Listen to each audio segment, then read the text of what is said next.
नमस्कार दोस्तों, आप सभी का एक बार फिर से स्वागत है हमारे चैनल भक्ति ज्ञान में। हर साल कार्तिक मास के कृष्ण पक्ष की चतुर्थी के दिन महिलाएं अपने पति की लंबी आयु के लिए निर्जला व्रत रखती हैं। इस दिन को करवा चौथ कहा जाता है। रात में चांद को देखने के बाद और अपने पति का चेहरा देखने के बाद महिलाएं इस व्रत को खोलती हैं। इस साल यह तिथि 24 अक्टूबर रविवार को पड़ रही है। करवा चौथ के व्रत को लेकर शास्त्रों में बताया गया है कि इस व्रत को करने से न सिर्फ पति की आयु लंबी होती है, बल्कि इस व्रत को करने से वैवाहिक जीवन की सारी परेशानियां भी दूर होती हैं और सौभाग्य की प्राप्ति होती है। तो आइए सुनते हैं करवा चौथ की व्रत कथा। एक साहूकार के 7 लड़के और 1 लड़की थी।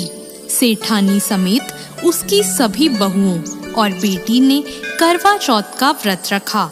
साहूकार के लड़के अपनी बहन से बहुत प्यार करते थे।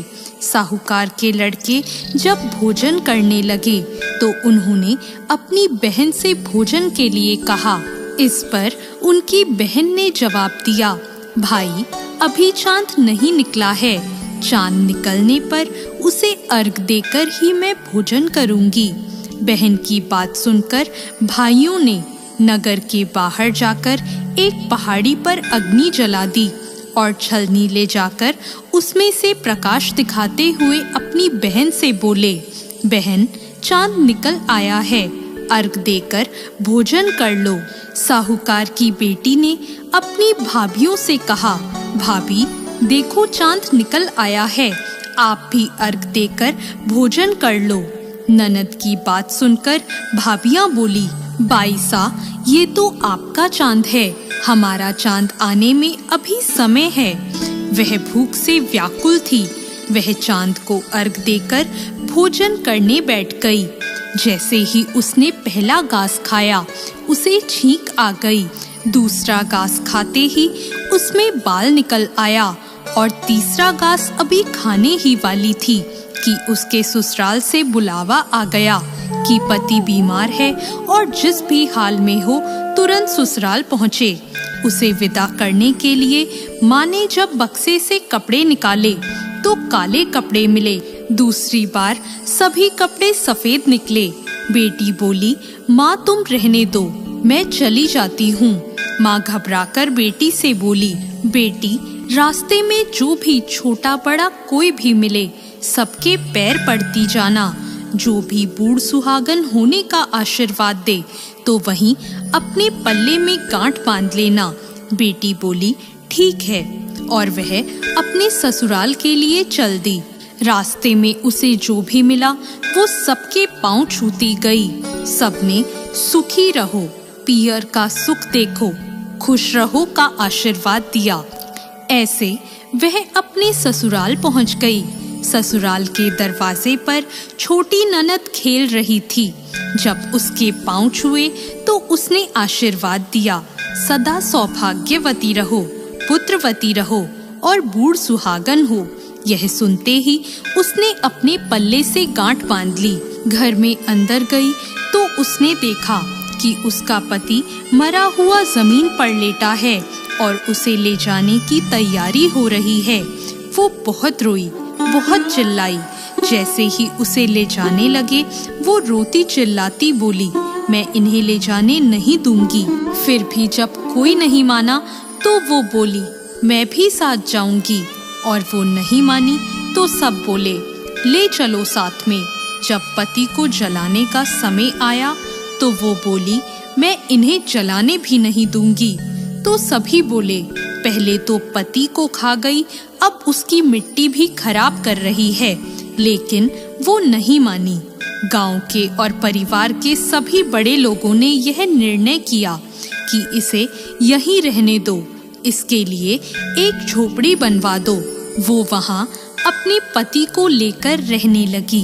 वो पति की साफ सफाई करती और उसके पास बैठी रहती।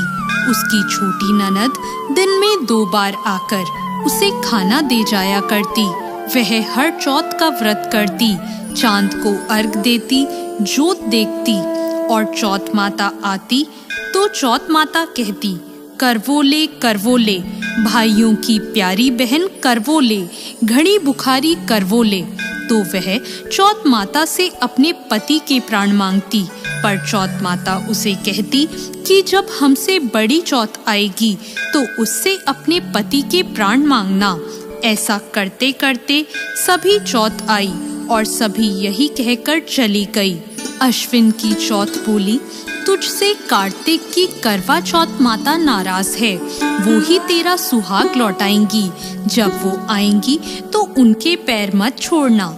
जब करवा चौथ आने वाली हुई तो उसने अपनी छोटी ननद से पूरे श्रृंगार और सुहाग का सारा सामान मंगवाया और करवे भी मंगवाए। सास ने सोचा, पागल हो गई है, जो मांगती है दे आओ। साहूकार की बेटी ने करवा चौथ का व्रत रखा, चांद निकलने पर अर्घ दिया, चौथ माता की जोत करी।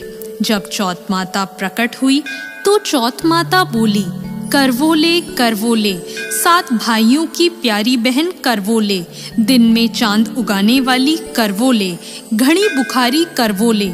तब उसने उनके पैर पकड़ लिए और बोली, माता मेरा सुहाग वापस करो। चौथ माता बोली, तू तो बड़ी भूखी है, 7 भाइयों की प्यारी बहन है, तुझे सुहाग से क्या काम। तब वह बोली, नहीं माता नहीं, मैं आपके पैर तब तक नहीं छोड़ूंगी जब तक आप मेरा सुहाग वापस नहीं करती। चौथ माता ने सुहाग का सारा सामान मांगा तो उसने एक एक करके 16 श्रृंगार का पूरा सामान माता को दे दिया। चौथ माता ने अपनी आँखों से काजल निकाला, नाखूनों से मेहंदी निकाली और मांग से सिंदूर निकाला और चिटकी उंगली का छींटा दिया। उसका पति जीवित हो गया और चौथ माता जाते जाते उसकी झोपड़ी पर लात मार गई, जिससे उसकी झोपड़ी महल बन गई। जब छोटी ननद अगले दिन खाना लेकर आई तो उसने देखा कि भाभी की झोपड़ी की जगह तो महल खड़ा है।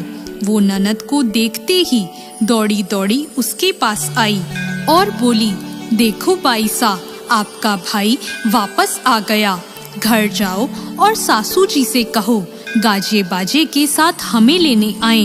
ननद दौड़ी दौड़ी माँ के पास जाकर बोली, माँ भाई जिंदा हो गया। माँ बोली, उस भाभी के साथ तेरा भी दिमाग खराब हो गया है। ननद बोली, नहीं माँ, मैंने देखा है, भाई सच में जिंदा हो गया है। भाभी ने गाजे बाजे के साथ हमें बुलाया है। सभी घर वाले गाजे बाजे के साथ अपने बेटे को लेने पहुँचे। बेटे को जिंदा देखकर सास बहू के पैर छूने लगी और बहू सास के पैर छूने लगी।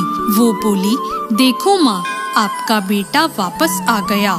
सास बोली, मैंने तो साल भर पहले ही इसे अपने घर से भेज दिया था, वो तो तू ही थी जो इसे वापस लेकर आई है। हे चौथ माता, जैसे साहूकार की बेटी के साथ पहले किया वैसा किसी के साथ मत करना और बाद में जैसे उसे सुहाग दिया वैसे सबको देना और सभी पर अपनी कृपा बनाना। जय चौथ माता। धन्यवाद।